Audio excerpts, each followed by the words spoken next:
Baik teman-teman sekalian, kita langsung saja masuk ke mutiara-mutiara Ramadan. Mutiara yang pertama mungkin yang bisa kita ambil dari Ramadan tentang masalah puasa itu sendiri. Puasa ini bukan penyiksaan. Puasa ini adalah kesehatan. Kalau kita rasionalkan, 1 tahun ada 12 bulan, 11 bulan itu kita bebas makan apa saja, minum apa saja, gitu kan. Ada puasa sunnah ya ada, sebagaimana kita akan jelaskan sebentar insya Allah. Tetapi, kalau orang tidak kerjakan tidak berdosa. Selama 11 bulan, itu tidak ada kewajiban kita untuk berpuasa. Hukumnya sunnah. Ramadan datang, ya ini sebenarnya untuk membersihkan ya, diri kita dari semua, kalau ini kita bicara duniawianya ya, makanan-makanan dan minuman yang masuk yang mungkin tidak terkontrol dengan puasa, maka itu akan dibersihkan ya. Jadi kurang lebih seperti itu. Jadi puasa itu adalah kesehatan. Cukup banyak penelitian yang saya coba lihat di YouTube dari para teman-teman muslim, ya tentu yang muslim, dokter-dokter muslim yang mengadakan pelatihan, mereka sampai mengadakan seminar ya untuk itu. Ternyata memang kesehatan, adalah satu hal yang membawa pada kesehatan adalah seringnya orang berpuasa. Karena sumber permasalahan dari semua penyakit dari masalah makanan dan minuman. Dan ini subhanallah sudah disimpulkan oleh Nabi SAW dalam sebuah sabda beliau, tidak ada sebuah wadah ya, yang lebih buruk yang diisi oleh manusia dibandingkan perutnya. Maknanya apa? Ternyata ini yang menjadikan paling banyak sumber permasalahan dalam kehidupan seseorang. Kapan dia bisa mengontrol dengan berpuasa, maka secara otomatis tentunya itu akan sangat baik buat dia. Jadi ini sebenarnya bukan penyiksaan. Nah, kita masuk ke masalah mutiara yang pertama adalah masalah puasa ini. Dalam Islam kita dianjurkan untuk memperbanyak juga puasa-puasa sunnah. Yang paling pertama yang sudah kita tahu sama-sama adalah puasa 6 hari bulan Syawal. Ini bulan Syawal sekarang. Bapak Ibu dianjurkan agar berpuasa 6 hari bulan Syawal sebagaimana hadits Abu Ayyub radhiyallahu anhu dalam hadis riwayat Muslim bahwasanya Nabi SAW bersabda, "Man shama Ramadhana thumma atba'u sittan min Syawal kana qasiyamid dahr." Siapa yang berpuasa Ramadan sebulan penuh kemudian diikuti 6 hari, bahasa saya ini supaya mudah difahami saja, ada tambahan saja. 6 hari saja dari bulan Syawal, maka pahalanya sama dengan puasa setahun penuh. Rasionalnya, kalau seandainya ada seseorang kerja di satu perusahaan, lalu kemudian pemilik perusahaan mengatakan, siapa yang kerja Januari sebulan penuh, kemudian dia tambah 6 hari saja dari bulan Februari, maka saya akan kasih gajinya, payrollnya 12 bulan. 1 tahun dapatnya. Saya yakin semua pegawainya akan berlumba-lumba. Gitu kan? Karena hanya kerja 1 bulan, tepatnya 5 pekan lah ya. Karena dalam bulan-bulan Hijriah tidak seperti bulan Masehi ya. Tidak ada 5 pekan. Bulan Hijriah itu selalu 4 pekan. Kan gitu. Dan juga tidak ada tanggal 31. Dia maksimal tanggal 30. Berarti 1 bulan 4 pekan, tambah 1 pekan lagi berarti 5 pekan, maka akan dapat gaji 365 hari full. Orang pasti akan berlumba-lumba. Nah inilah yang dijanjikan dalam puasa yang Bapak Ibu dianjurkan kerjakan setelah Ramadan ini. Kata Nabi SAW, siapa yang puasa 1 bulan Ramadan sebulan penuh, maka setelah diikuti dengan 6 hari bulan Syawal, maka sama dengan pahala setahun penuh, puasa setahun penuh tanpa berhenti. Jadi sama dengan 365 hari kita puasa non-stop. Itulah dengan 6 hari bulan Syawal. Nah, sistemnya bisa 6 hari berturut-turut, bisa juga ya, dipisah-pisah. Bisa berapa hari, misalnya Bapak Ibu mau gabungin antara puasa Senin Kamis sama puasa Syawal, boleh saja. Dipilih hari Senin sama Kamis setiap pekannya, oh Senin ini saya mau puasa, niat Syawal. Sekaligus niat puasa Senin, dibolehkan. Karena sunnah sama sunnah masih boleh digabung gitu kan. Begitu juga dengan hari Kamisnya. Tapi tidak boleh digabung antara sunnah sama wajib. Nggak boleh misalnya ibu-ibu kebetulan Ramadan kemarin ada utang Ramadan, kemudian mau puasa Ramadan sekaligus puasa Syawal dalam 1 hari, itu nggak bisa. Sebagaimana nggak bisa digabung antara qabliyah duhur sama sholat duhurnya gitu kan. Tetapi sunnah sama sunnah masih terbuka pintunya. Oleh karena itu kita bisa pilih. Kalau kita dalam 1 bulan Syawal ada 4 pekan, maka pekan pertama misalnya Senin Kamis, pekan kedua Senin Kamis, pekan ketiga Senin Kamis, sudah selesai 6 hari bulan Syawalnya misal. Ya. Kemudian yang kedua, adalah puasa Senin dan Kamis yang sudah sangat sering kita dengar. Landasan hukumnya adalah hadis Abu Hurairah radhiyallahu anhu dalam riwayat Tirmidzi, bahwasanya Nabi SAW waktu ditanya, kenapa anda puasa Senin dan Kamis? Maka beliau mengatakan, tu'radul a'malu yaumul itsnin wal khamis. Karena pada hari Senin dan Kamis, amal-amal dilaporkan kepada Allah, ke langit. Fa uhibbu an yu'rada 'amali wa ana sha'im. Dan aku pengen sekali pada saat lagi dilaporkan amalku, aku sedang berpuasa. Karena puasa adalah amal yang paling Allah cintai. Hadits Bukhari menjelaskan, kata Nabi SAW, kullu amal ibn Adam lahu, kullu amal ibn Adam lahu illa kullu amal ibn Adam lahu al-ashru al-hasanatu bi asyri amsalihha ila 700 dhifin. Semua amal ibadah anak Adam sudah tentukan kadar pahalanya 10 sampai 700 kali lipat. Qala Allah Azza wa Jal, lalu Allah mengecualikan illa shaum, kecuali puasa, fa innahu li wa ana ajzi, karena dimiliku dan aku akan balas secara langsung. Jadi puasa itu adalah amal ibadah yang paling besar pahalanya. Oleh karena itu Nabi SAW ingin pada saat dilaporkan ke langit, maka beliau sedang puasa Senin dan Kamis, gitu ya. Kemudian disebutkan juga dalam riwayat yang lain, sama riwayat Tirmidzi dari Ummul Mukminin Aisyah radhiyallahu anha, beliau berkata, karena Rasulullah SAW yataharra shaum yaumul itsnin wal khamis. Ketahuilah Nabi SAW itu selalu menjaga semaksimal mungkin tidak melewatkan puasa Senin dan Kamis. Dan ini menandakan memang Nabi SAW selalu mengerjakannya. Jadi puasa yang ketiga, Ayyamul Bid, puasa 3 hari setiap bulannya, dikenal dengan puasa hari-hari putih. Ya. Ini dikerjakan di yang paling afdal 13, 14, 15 dari bulan Hijriyah. Biasanya cirinya bulan lagi purnama, gitu kan. Dan hadisnya adalah hadis Abdullah bin Amr bin As radhiyallahu anhuma, bahwasanya Rasulullah SAW bersabda, "Shaumu 3 ayyam min kulli syahr shaumad dahri kullah." Berpuasa 3 hari setiap bulannya, maka sama dengan puasa setahun penuh. Ya, ulama coba menjelaskan bagaimana bisa puasa 3 hari setiap bulan dapat pahala 1 tahun penuh. Dikembalikan kepada firman Allah Subhanahu wa taala, "Man ja'a bil hasanati falahu asyru amsalihha." Siapa yang mengerjakan 1 pahala akan dilipat gandakan 10 kali lipat, ya. Maka beliau mengatakan kalau orang puasa 3 hari setiap, ulama mengatakan kalau orang puasa 3 hari setiap bulannya, berarti setiap puasa 1 hari dilipat gandakan 10 kali lipat bersama dengan puasa selama 10 hari. Ya. Kalau 3 hari puasa setiap bulan bersama dengan 30 hari atau 1 bulan mereka puasa. Kalau berlanjut terus, maka berarti dia akan seakan-akan berdapat puasa atau melakukan puasa setahun penuh. Ya. Kalau seseorang itu berhalangan, dia tidak bisa berpuasa di tanggal-tanggal ini. Contoh misalnya ibu-ibu tahu rutinitas haidnya biasanya jatuh di bulan-bulan Hijriyah. Di pertengahan bulan Hijriyah. Maka dia bisa pilih tanggal berapa saja. Misalnya tanggal 1, 2, 3 dari bulan Hijriyah. Atau 7, 8, 9. Atau 21, 22, 23. Tapi afdalnya adalah dikerjakan 13, 14, 15. Afdal ini disebutkan dalam riwayat Tirmidzi. Karena Nabi SAW bersabda kepada Abi Dzar radhiyallahu anhu, "Idza sumta min asy-syahri thalathan fasum 13 wa 14 wa 15."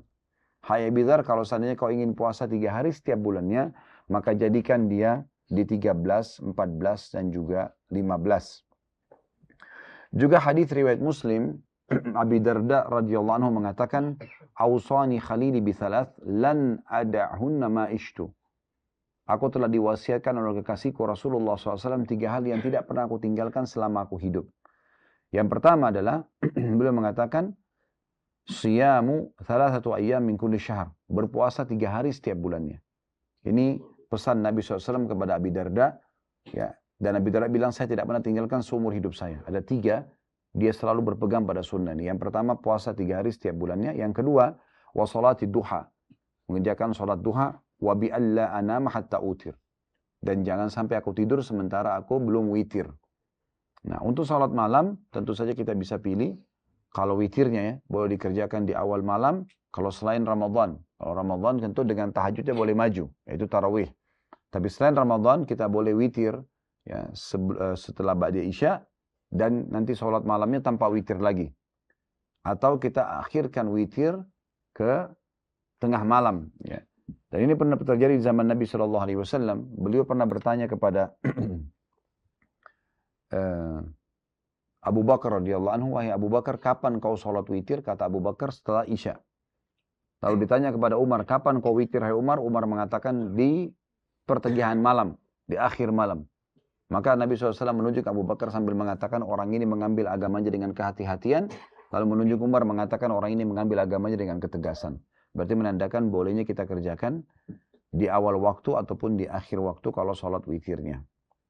Selanjutnya adalah puasa di bulan-bulan yang dimuliakan, namanya Ashhurul Hurum. Disilakan dengan Ashhurul Hurum. Ya. Ashhurul Hurum ini teman-teman kalau belum hafal, perlu nanti beli pertanggalan yang ada hijriahnya. Ya, yang ada hijriahnya. Tujuannya agar Anda tahu kapan bulan-bulan yang dimuliakan ini.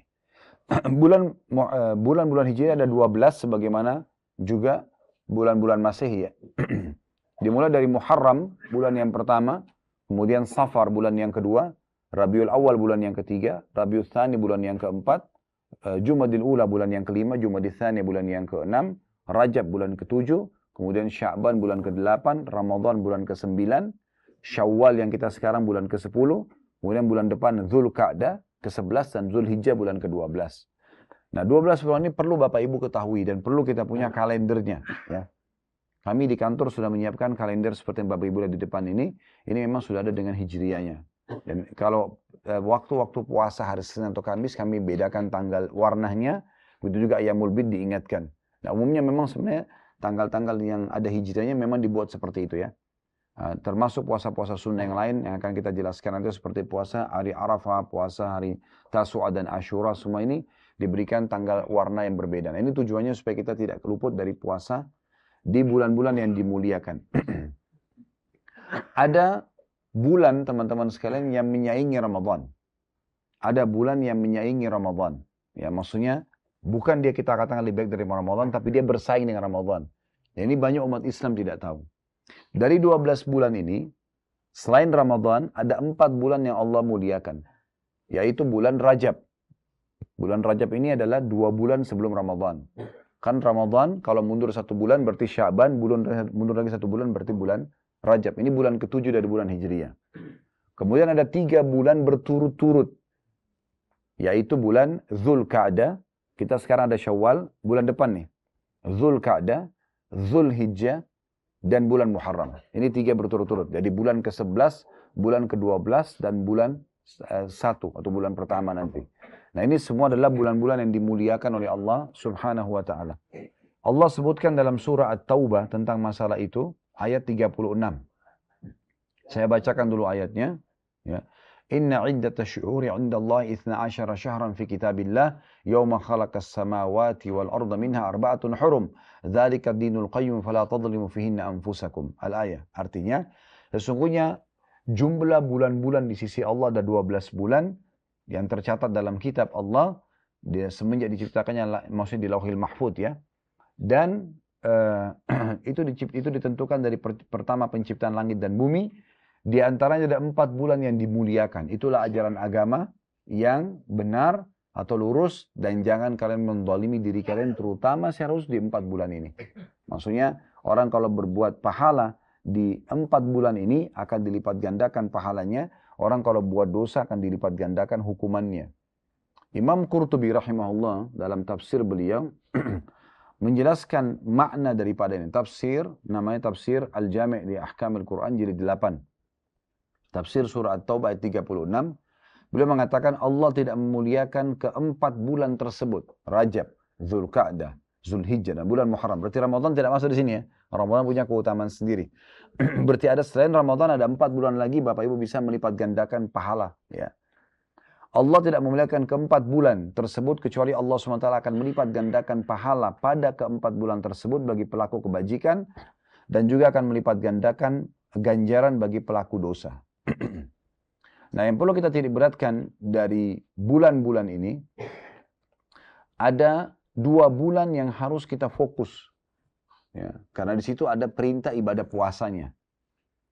Kita mulai dulu, Rajab kita tidak bahas, karena Rajab belum ada hadis secara khusus untuk menyebutkan yang sahih ya. Kita bicara yang sahih, yang menunjukkan tentang keutamaan puasa di bulan Rajab. Gitu.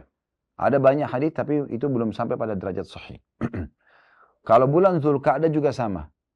Tetapi bulan Zulhijjah, 2 bulan dari sekarang, kita Syawal, nanti ada bulan Zulqa'dah, ada bulan Zulhijjah, bulan ke-12. Dan bulan Muharram ini ada keutamaan khusus. Baik. Tolong Bapak Ibu fokus kepada bulan Zulhijjah. Kalau perlu nanti lingkarin baik-baik. Tanggal 1 sampai tanggal 9 atau tanggal 10-nya. 10 hari pertama bulan Zulhijjah. Saya ulangi lagi. Tanggal 1 sampai tanggal 10 bulan Zulhijjah. Kita sekarang ada di bulan tanggal 2 Syawal kalau Saudi ya. Kalau Indonesia baru 1 Syawal sekarang. Nanti kita kalau sampai ke 1 Zulhijjah, 2 bulan dari sekarang, Bapak Ibu tolong perhatikan 10 awalnya, 1 sampai 10. Kalau ingin mudah diingat, ingat tanggal 10 Zulhijjahnya adalah Idul Adha. Berarti 9 hari selain Idul Adha. Ya. Mulai tanggal 1 Zulhijjah. Nah ini Bapak Ibu sekalian ada pendapat ulama yang mengatakan lebih afdal daripada 10 terakhir Ramadan. Ya. Saya ulangi ya. Jadi 10 awal bulan Zulhijjah lebih afdal daripada 10 terakhir Ramadan. Padahal 10 terakhir Ramadan kita luar biasa berkorban untuk mengejar Lailatul Qadar. Gitu kan? Bagaimana bisa 10 awal Zulhijjah lebih afdal daripada 10 terakhir Ramadan? Karena ulama membahas di 10 terakhir Ramadan ada Lailatul Qadar. Lebih baik daripada 1000 bulan. Ibadah bahkan kalau kita hitung tahunnya berarti lebih baik daripada 83 tahun plus 3 bulan sekian. Tetapi Lailatul Qadar terjadi 1 kali saja.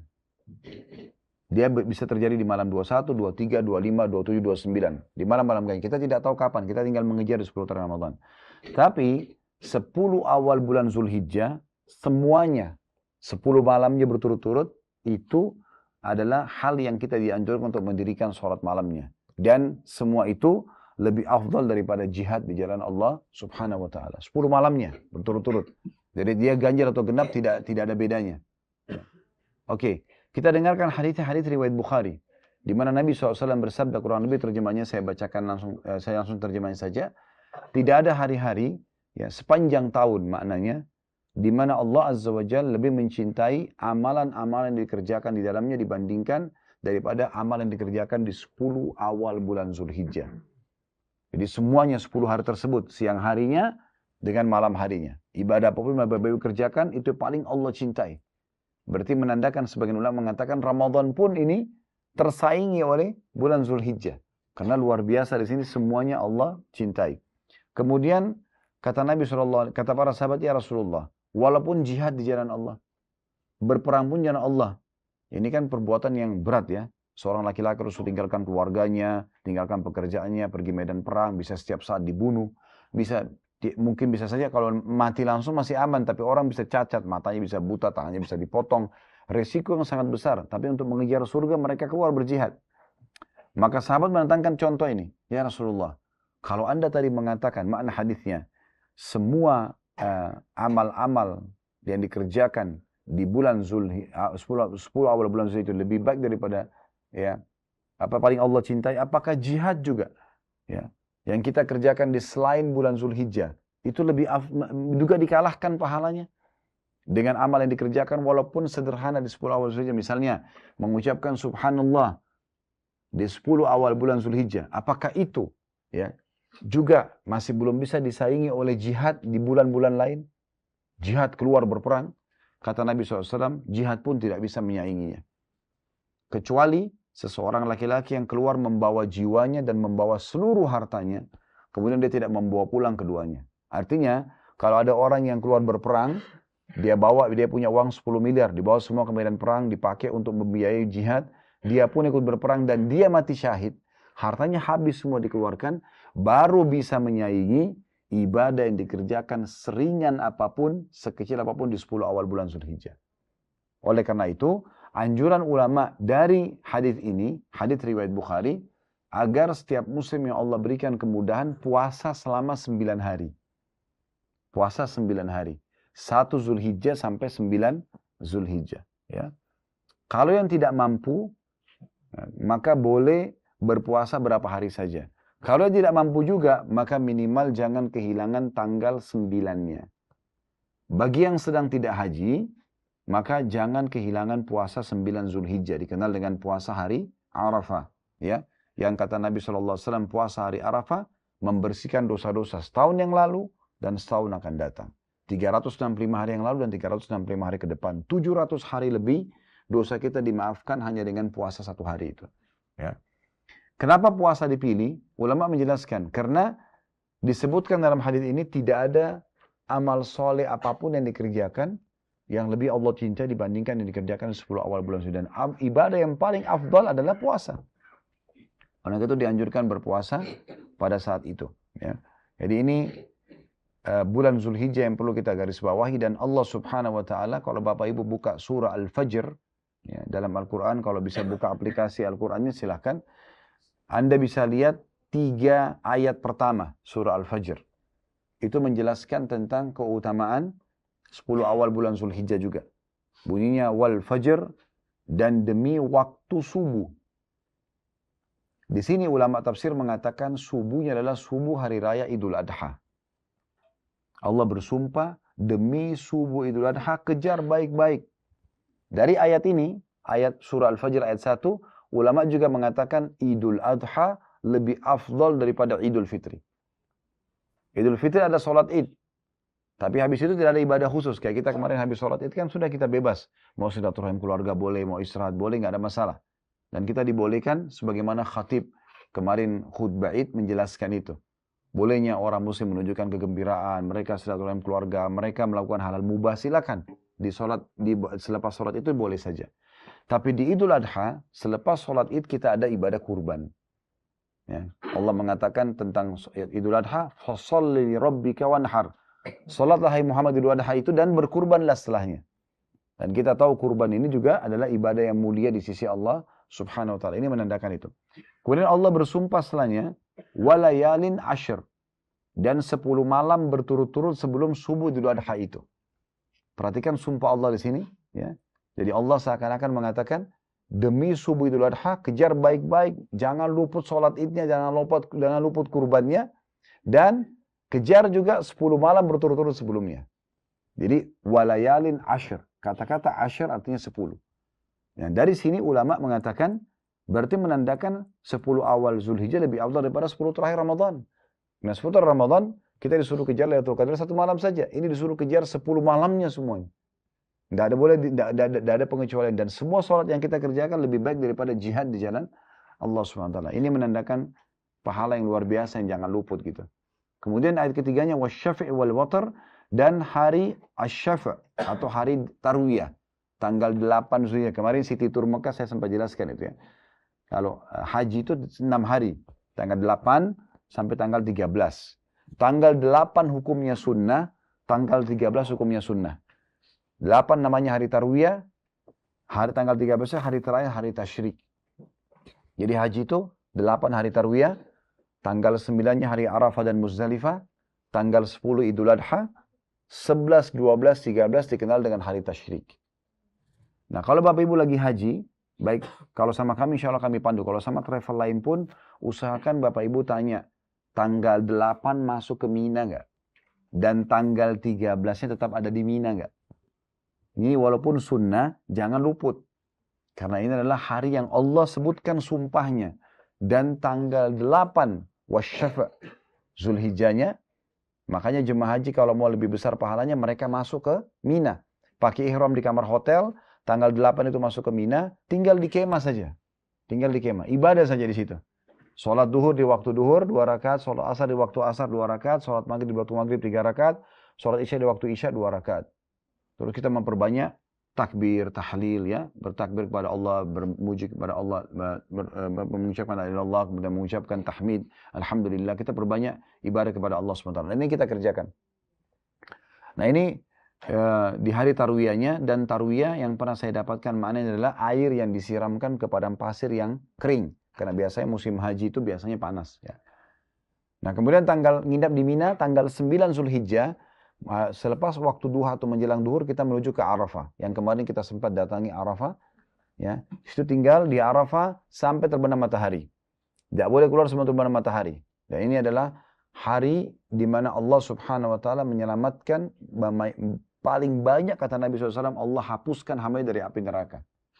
Salah satu keutamaan bulan Ramadan adalah pembebasan dari api neraka. Kalau Bapak Ibu ingat, dengar doanya para imam di kunut selalu itu ya. Allahumma atik riqabana wa riqaba abaina wa ummahatina. Ya Allah, bebaskanlah kami, bebaskanlah ibu dan ayah kami. Ya azwajina, para pasangan kami, zurriyatina, keturunan kami dari api neraka. Ya minan nar, itu karena memang ada pembebasan dari api neraka.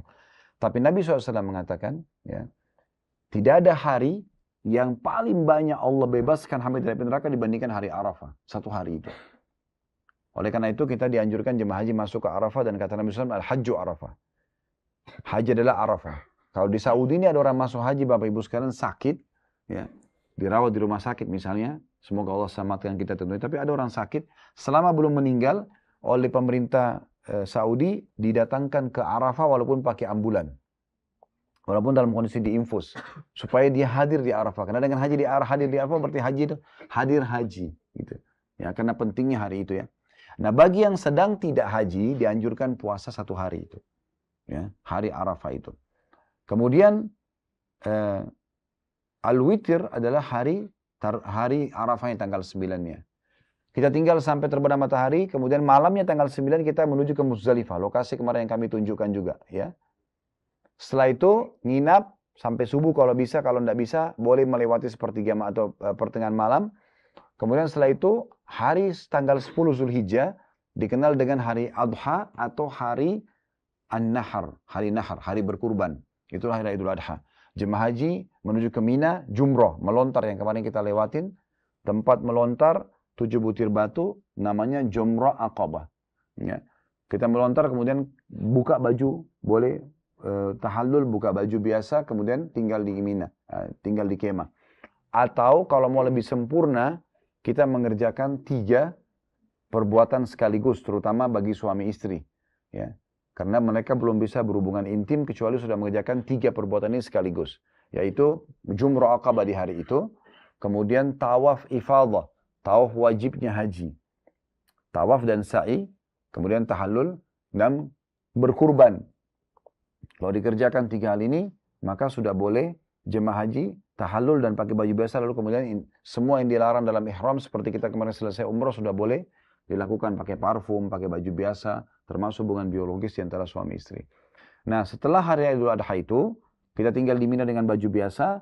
Hari tasyriknya, selama di Mina, tanggal 10 Zulhijjah hari raya, 11, 12, 13 ini kita pakai baju biasa dan sholatnya semua di jamak.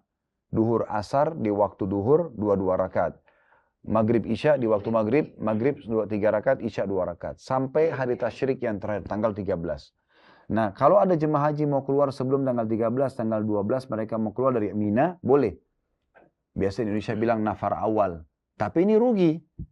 Ya, karena umumnya orang jemaah haji itu dikeluarkan menuju ke apartemennya atau ke hotel ya. Jadi mereka tidak ada aktivitas umumnya di situ. Padahal sebenarnya Allah menganjurkan dalam Al-Quran, liman ittaqa, bagi orang yang lebih bertakwa mereka tinggal sampai tanggal 13-nya. Ya. Jadi kalau kami di Uhud kita buat dari tanggal 8 masuk tanggal 13 baru keluar dari Mina. Baik, kita kembali ke bahasan kita tadi. Nah, hari-hari ini adalah hari-hari mulai terutama 10 awal Zulhijjah dan dianjurkan untuk memperbanyak ibadah di saat itu. Ya, sedekah, ya baca Quran, ya sholat malam, dan segala macam ibadah yang kita kerjakan. Dan puncaknya adalah ibadah haji. Puncaknya ibadah haji. Baik, selanjutnya Bapak Ibu sekalian, ya, kita akan masuk ke bulan setelahnya, bulan Muharram. Situ ada puasa dianjurkan 2 hari. Bulan pertama dalam Islam yaitu puasa Tasu'a dan Ashura. Tasu'a diambil dari kata-kata Tisa yang berarti 9 dan Ashura dari kata-kata Asyara yang berarti 10. Dianjurkan puasa. Landasan hukumnya hadis riwayat Muslim pernah datang kepada seorang sahabat atau beberapa sahabat kepada Nabi SAW dan berkata, "Ya Rasulullah, hari ini 10 Muharram orang-orang Yahudi sedang puasa." Ya. Maka Nabi SAW menyuruh menanyakan kenapa mereka puasa. Beberapa sahabat datang membawa jawaban mengatakan, "Ya Rasulullah, mereka bilang karena hari ini 10 Muharram itu adalah hari di mana Allah selamatkan Musa dari kejaran Fir'aun." Jadi waktu Fir'aun kejar Nabi Musa dan akhirnya Fir'aun ditenggelamkan di Laut Merah. Nah di hari itu pas tanggal 10 Muharram. Maka karena itu kami puasa. Maka Nabi SAW bersabda, sesungguhnya kami lebih pantas untuk menghormati Musa daripada orang-orang Yahudi itu, maka beliau pun menyuruh sahabat puasa.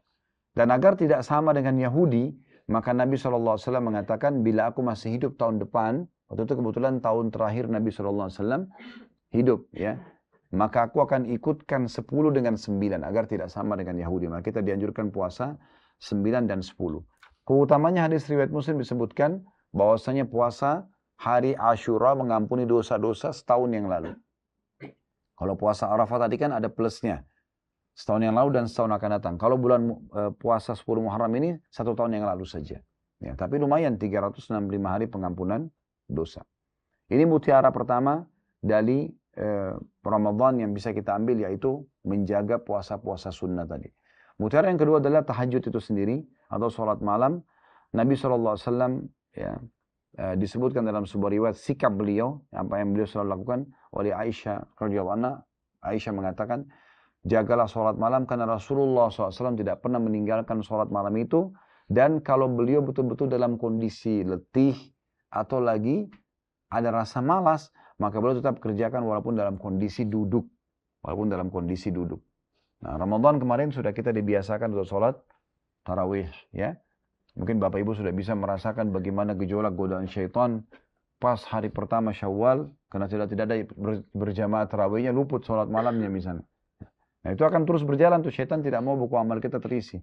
Maka jangan tinggalkan ini. Dan kata Nabi SAW dalam hadis sahih, jangan tinggalkan sholat malam karena itu adalah kebiasaan orang-orang soleh sebelum kalian. Saya ingin berbagi sebuah kisah. Ini kisah disampaikan dalam beberapa buku-buku sejarah. Kalau kemarin waktu kita tinggalkan Arafah menuju ke Muzdalifah, ada tembok di gunung yang saya tunjuk ini, tembok, lihat nggak? Ingat nggak? Yang tidak tidur di bus kemarin pasti ingat. Siapa yang tidur? Jangan dikasih snack habis ini. Ya, temboknya Zubaidah rahimahullah. Zubaidah nama lainnya Amatullah, beliau seorang ratu Islam, nama suaminya Harun al-Rashid. Ini khalifah, raja pada satu yang sangat alim dan orangnya baik. Nah, di masa Harun al-Rashid inilah hidup ulama-ulama besar seperti Imam Malik, ya, Imam Syafi'i, Imam Ahmad. Ini di masanya dia ini, masa-masa emasnya beliau, gitu kan. Nah, Zubaidah ini karena orangnya cantik dan orangnya salihah diberikan julukan Zubaidah. Nama dia Amatullah. Dia suka sekali bersedekah dengan segala macam harta yang dia miliki, membiayai orang jihad, membiayai orang haji. Ada satu titik kemarin kita tidak bisa datangin, kalau kita menuju ke lokasi Taif, kota Taif, ya. Itu di situ ada banyak, setiap kalau tidak salah per 1 kilometer itu ada sumur, banyak sekali, dan itu terarah dari Irak sampai menuju ke kota Mekah. Itu semua sumur sampai hari ini masih bisa dipakai, itu yang gali Zubaidah. Ya. Intinya banyak sekali cerita yang tersebar di masa hidupnya dia. Ini Zubaidah kalau meninggal akan masuk surga. Ya, seperti itu. Tapi ada satu, saya pernah temukan di salah satu buku menjelaskan tentang kisah ponakan dia waktu Zubaidah meninggal. Itu mimpi Zubaidah datang dalam mimpinya. Tapi dalam mimpi kan tidak bisa diatur, ya. Kemudian ponakannya tanya, bagaimana Allah membalas Anda, tante, gitu. Maka dia bilang, semua amal saya tidak diterima sama Allah karena riya. Dan Allah memaafkan saya justru dengan sholat malam saya yang saya kerjakan sendirian. Ya. Jadi di sini sebuah pelajaran penting, ya, bagaimana Zubaidah menyampaikan pesan kepada kita. Terlepas daripada benar atau salahnya kisah ini, tapi yang perlu kita garis bawahi adalah bagaimana memang sholat malam itu yang umumnya kita kerjakan biasa sendirian, ya, ataupun berjamaah sama keluarga, itu akan lebih jauh dari perbuatan riya. Ya. Oleh karena itu ini sangat dianjurkan untuk dijaga, ya. Dan kita sudah tahu sebagaimana saya singgung tadi, teman-teman sekalian, kita sudah terbiasa bangun sahur, maka ini waktu-waktu mustajab doa. Nah, mumpung juga masih di Madinah, coba ya hadir ke Masjid Nabawi sebelum waktu-waktu subuh. Ya, saya ingatkan kembali ada 2 kali azan sebagaimana Ramadan kemarin, ya. Azan pertama berarti belum masuk subuh, yang tidak ada as-salatu khairun minan naumnya. Nanti azan kedua ada as-salatu khairun minan naum, itu baru masuk waktu subuh. Jadi itu jedahnya masih lumayan, 40-45 menit. Bisa sholat tahajud kalaupun misalnya butuh istirahat malam lebih panjang misalnya, ya. Kalau mau yang lebih dulu ke masjid jam 2, jam 3, maka itu jauh lebih baik tentunya. Nah, karena ini sunnah, Memang kita tidak buatkan program sholat berjamaah ya. Karena kalau di Masjid Nabawi ini kita sholat berjamaah, berarti bapak-bapak saja yang dapat. Ibu-ibu tidak akan berjamaah dengan saya berarti. Gitu kan? Karena memang terpisah laki-laki sama perempuan tempatnya. Baik, kita masuk langsung yang ketiga tentang masalah membaca Al-Quran. Jadi selama Ramadan Bapak Ibu mungkin pun yang belum tahu baca Al-Quran, tapi dibiasakan mendengarkan Al-Quran kan dari bacaan-bacaan imam yang sudah kita dengar sama-sama. Ini agar kita terbiasa membaca Al-Quran. Al-Quran ini teman-teman bukan sebuah buku bestseller, seorang profesor, seorang penulis buku atau novel yang terkenal. Ini adalah kalamullah, perkataan Allah. Semua panduan hidup kita ada dalam Al-Quran. Maka Ramadan inilah kita dilatih untuk terbiasa mendengar Al-Quran. Tujuannya juga membaca Al-Quran. Dan Al-Quran ini memiliki 4 hak dari kita. Yang pertama membacanya berurut dari Al-Fatihah surah nomor 1, Al-Baqarah surah nomor 2, Al-Imran surah nomor 3, An-Nisa surah nomor 4, Al-Maidah nomor 5, terus sampai 114 yaitu surah An-Nas. Baca aja, ngerti tidak ngerti artinya baca aja. Khatam terus, ulangi lagi, khatam, ulangi lagi. Para sahabat membaca ada yang menghatam 3 hari sekali, ada yang seminggu sekali, dan maksimal yang saya pernah temukan itu 40 hari sekali. Mereka menghatamnya. Kemudian yang kedua adalah mentadaburi. Tadaburi ini berarti Bapak Ibu tahu artinya. Kalau ini seringkali disebutkan dalam beberapa riwayat, sahabat Nabi mereka mengatakan kami tidak pernah bertemu dan melewatkan untuk membahas Al-Quran, mentadaburi ayatnya. Kami tidak pernah bertemu kemudian berpisah kecuali kami sudah mempelajari 10 ayat Al-Quran. Ya, apa yang dimaksud dengan tujuannya, bacaannya dan juga menghafalnya. Jadi tadabbur ini artinya Bapak Ibu tidak harus dari Al-Fatihah, Al-Baqarah berurut, tidak harus. Pilih surah yang Bapak Ibu suka. Bapak-bapak misalnya mau membaca tentang nama-nama Nabi laki-laki kan ada. Surah Ibrahim, surah Yusuf, surah Yunus, surah Muhammad. Ya, banyak kan gitu nama-nama surah Nabi-Nabi alaihissalatu wassalam. Ibu-ibu saya mau baca surah tentang perempuan, ada surah An-Nisa, ada surah Maryam misalnya. Ya. Nah ini surah-surah misalnya. Untuk nama-nama hewan, ada surah Al-Ankabut, laba-laba, surah An-Naml, semut, ada surah An-Nahl, lebah. Ya. Mungkin surah Fil sudah dihafal lah ya. Gajah misalnya gitu kan. Ada sedikit cerita selingan. Saya lihat sudah mulai ada yang ruku-ruku kepalanya. Mungkin karena udaranya dingin. Ada orang kebetulan baru ikut sholat bersama imam. Pertama kali dia sholat. Muslim, tapi dia lama nggak sholat. Begitu dia sholat, rupanya imamnya ini awal masuk sholat, karena dia tidak tahu ini ada mu'allaf kah, ada orang baru sholat. Enggak. Dia baca surah Al-Baqarah. Jadi selama Ramadan, selama sholat tarawih itu panjang 2 juz setengah baca Al-Baqarah. Besoknya, orang ini karena dia tanya, temannya dia tanya, tadi malam imam itu baca surah apa? Surah Al-Baqarah. Apa Al-Baqarah? Sapi betina. Baik. Malam ini surah, kira-kira imam baca apa? Mungkin baca surah Fil, surah gajah. Gajah lebih besar. Dia nggak jadi ikut sholat. Dia pikir akan lebih panjang nanti surahnya. Baik. Yang ketiga, setelah mentadaburi ayat, jadi tadabur ini Bapak Ibu bisa pilih surah apa saja. Misalnya saya mau baca, kenapa Allah namakan surah nomor 16 ini surah An-Nahl? Kenapa lebah? Ada apa dengan lebah ini? Nah, mulailah kita tadabbur 10 ayat, 10 ayat. Bagaimana caranya? Baca ayatnya, baca terjemahannya. Ya. Apalagi sekarang sudah bisa ada terjemahan sekaligus ada tafsir biasa ya. Tapi kalau baca terjemahan sudah cukup. Jadi itu namanya tadabbur. Bapak Ibu tahu apa yang dipesankan oleh Allah dalam Al-Quran itu. Jadi bukan cuma baca. Nah, ini 10 ayat saja per hari. Al-Quran 6.000 ayat sekian. Kalau Bapak Ibu pelajari 10 ayat per hari, 1 bulan 30 hari berarti 300 ayat. 1 tahun berarti kena 12 bulan 3.600 ayat. Kurang dari 2 tahun Bapak Ibu sudah tadabbur semuanya isi ayat Al-Quran. Yang ketiga menghafalnya dengan metode yang sama. Kalau mau lebih sederhana 10 ayat per hari. Dibagi. Habis subuh 2 ayat, duhur 2 ayat, asar 2 ayat, maghrib 2 ayat, isya 2 ayat. 10 ayat per hari. Ulang-ulangi dalam sholat sunnah kita. 10 ayat per hari sama tadi dengan tadabbur. Berarti 1 bulan kita punya 300 ayat. 1 tahun kita bisa punya 3.600 ayat. Kurang dari 2 tahun kita bisa menghafal 30 juz Al-Quran. Yang penting kita berazam dan ingin mengerjakannya gitu kan. Karena keutamaannya adalah kata Nabi SAW, siapa yang menghafal Al-Quran, maka pada hari kiamat di surga nanti pada saat mau masuk surga, Allah suruh dia baca kembali, 1 ayatnya akan naik 1 derajat.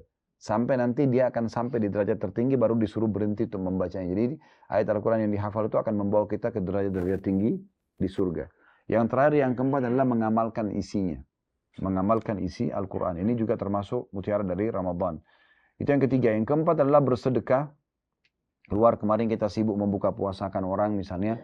Karena mengejar siapa yang buka puasakan orang akan dapat pahala. Orang yang dibuka puasakan tanpa mengulangi pahala dari puasa orang yang dibuka puasakan tersebut. Tapi dalam sebuah riwayat Muslim juga disebutkan. Bukan cuma sekedar buka puasakan orang. Bahwasanya Nabi SAW kata Aisyah adalah orang yang sangat mulia. Dermawan sekali. Tapi beliau lebih dermawan lagi di bulan Ramadan. Begitu juga dengan riwayat daripada Jabir radhiyallahu anhu. Kalau Nabi SAW sangat dermawan di Ramadan, beliau lebih dermawan lagi. Nah ini pelajaran penting dari bulan Ramadan. Jangan sampai setelah Ramadan kita berhenti untuk bersedekah. Cukup banyak hadis Nabi SAW yang baik yang bisa kita renungi di sini. Di antaranya hadis riwayat Tabarani Ibnu Hibban yang kata Nabi SAW, "As-sadaqatu tudfi'u ghadabur Rahman." Sedekah bisa meredam murkahnya Allah Subhanahu wa taala. Jadi apapun yang kita rasa kita pernah berbuat dosa, bisa kita tutupi dengan bersedekah selain beristighfar dan taubat kepada Allah Subhanahu wa taala. Apapun hajat yang Bapak Ibu rasa belum dipenuhi, coba bersedekah. Ya, ada judul ceramah kami di YouTube itu keajaiban sedekah, bisa didengarkan di situ. Pernah ada orang datang kepada, seingat saya kepada Hasan Basri rahimahullah, lututnya orang itu bisul dan bernanah, 7 tahun tidak sembuh-sembuh. Dia sudah berobat sana sini, lalu dia mengatakan, wahai imam, apa? Imam itu kayak kita sekarang kiai ya. Apa saran Anda? Saya sudah berobat tidak sembuh-sembuh. Kata beliau, coba cari satu lokasi yang banyak muslim hidup di situ, dan butuh sumur. Galilah sumur buat mereka. Niat itu tawasul kepada Allah, dekatkan diri kepada Allah, agar sembuh lukamu ini. Dia lakukan, begitu dia gali, sembuh kering lukanya yang tidak pernah sembuh itu. Abdullah bin Abbas radhiyallahu anhu mengatakan, kalau ada hajat-hajat yang saya panjatkan pada Allah belum dikabulkan, maka saya sengaja keluar bersedekah agar Allah kabulkan ya hajat saya tersebut. Jadi ini luar biasa. Ingat, mau mendapatkan ikan paus, maka kita harus pakai kapal tanker. Kalau pakai kail tidak bisa. Ya.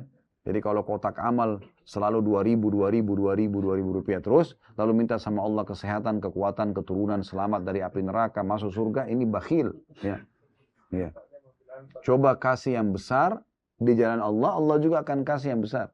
Makanya Nabi SAW mengatakan kepada Bilal radhiyallahu anhu pada saat beliau menyimpan kurma bagus untuk Nabi sebenarnya. Nabi SAW datang lalu dihidangkan. Kata Nabi SAW, apa ini Bilal? Kok maksudnya belum pernah saya lihat kurma sebagus ini, untuk apa ini? Ya Rasulullah, saya simpan buat Anda sama buat tamu-tamu Anda. Sudah berapa hari disimpan? Kata Nabi SAW, sedekahkan hai Bilal.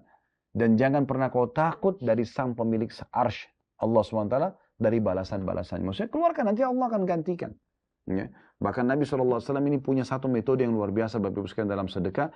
Beliau tidak pernah menyimpan untuk besok. Kecuali untuk utangnya atau memang kebutuhan dasar. Sisanya beliau sedekahkan semua. Ada juga satu hal yang unik. Setelah sekian tahun saya berdakwah, saya coba korek terus hikmah. Kenapa kok disebutkan waktu Abu Bakar meninggal, waktu Abdurrahman bin Auf meninggal, waktu Utsman bin Affan meninggal, waktu Sa'ad bin Ubadah meninggal, banyak sahabat-sahabat Nabi yang meninggal itu, mereka meninggalkan harta yang sangat melimpah. Sampai disebutkan pada saat Abdurrahman bin Auf dan Utsman bin Affan meninggal itu, gudang-gudang hartanya dipenuhi dengan emas-emas, yang saking numpuk emas itu banyaknya, ya itu pakai kampak dibaginya, itu karena besar-besar bongkahannya gitu. Ini apakah ini hasil tabungan mereka selama hidup mereka? Ternyata jawabannya bukan Bapak Ibu sekalian. Itu justru datang memenuhi gudang-gudang harta mereka beberapa hari sebelum mereka meninggal. Menumpuknya harta yang banyak ini adalah karena sedekahnya. Jadi sedekah itu luar biasa, mendapatkan pahala, ya kan? Memenuhi kebutuhan kita di saat itu, memenuhi kebutuhan orang lain, dan juga pada saat kita meninggal Allah akan cukupkan ahli waris kita. Jadi bukan dengan menabung. Ini yang sering dibahas oleh para ulama. Dan hadisnya adalah hadis riwayat Tirmidzi dan Imam Ahmad. Kata Nabi SAW, tidak akan berkurang harta seseorang karena sedekah. Kalau secara akal kita bukan pakai iman, maka kita akan mengatakan, oh kalau saya keluarkan 1 juta akan kurang 1 juta. Enggak. Secara hitungan agama tidak seperti itu. Pasti akan diganti oleh Allah Subhanahu Wa Taala.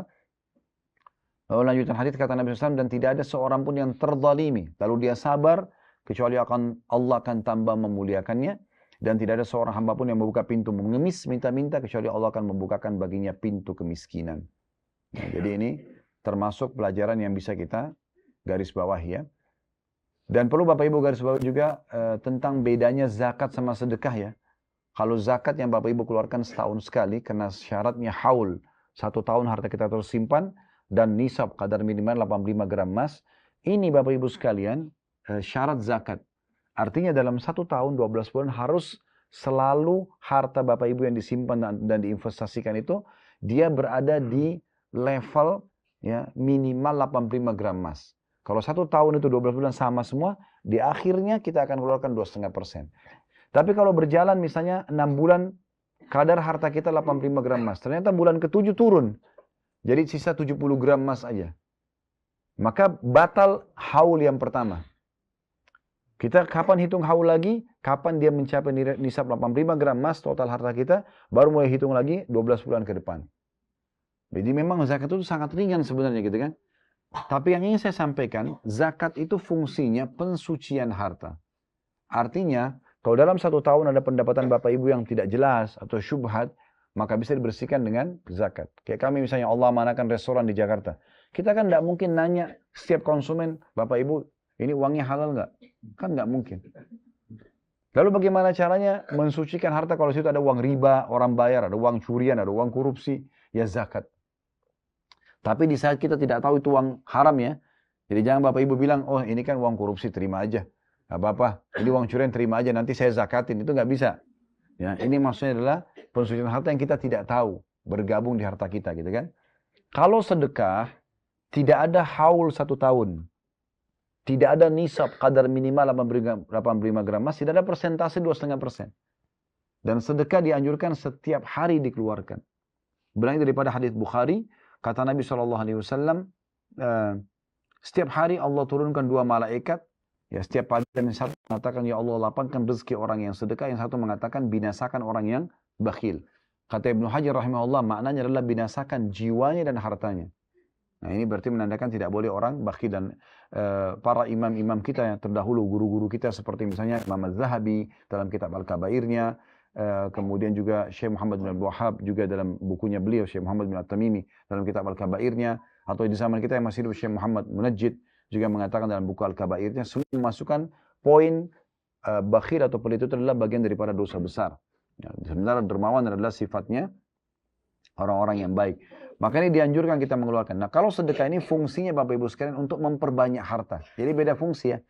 Jangan sampai teman-teman karena zakatnya besar, kemudian tiba haul misalnya Ramadan kemarin, dia tiba haul, dia keluarkanlah zakat. Misalnya zakatnya 1 miliar, 2 miliar, 10 miliar.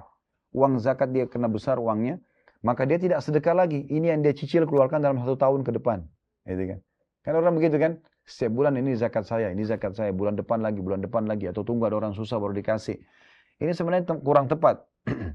Kalau Bapak Ibu hitung Ramadan ke Ramadan haulnya, maka di Ramadan itu usahakan dihabiskan saja zakatnya.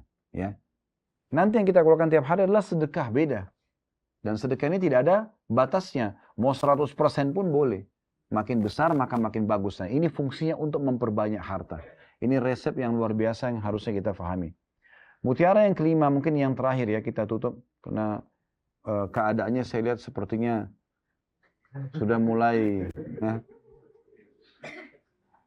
lama tidak pengajian, begitu kena pengajian hampir 1,5 jam ngantuk. Ini mutiara kelima adalah akhlak yang mulia.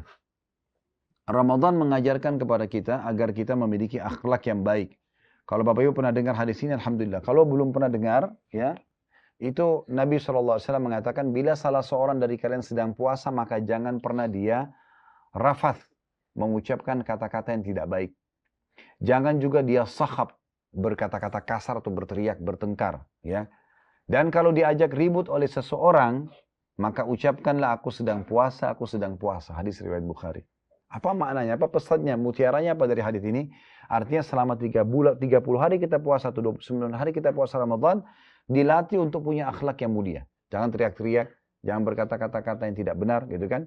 Dalam riwayat lain, siapa yang tidak meninggalkan kebohongan dan kebodohan, ya, maka maka Allah tidak akan menilai puasanya dengan menahan lapar dan haus.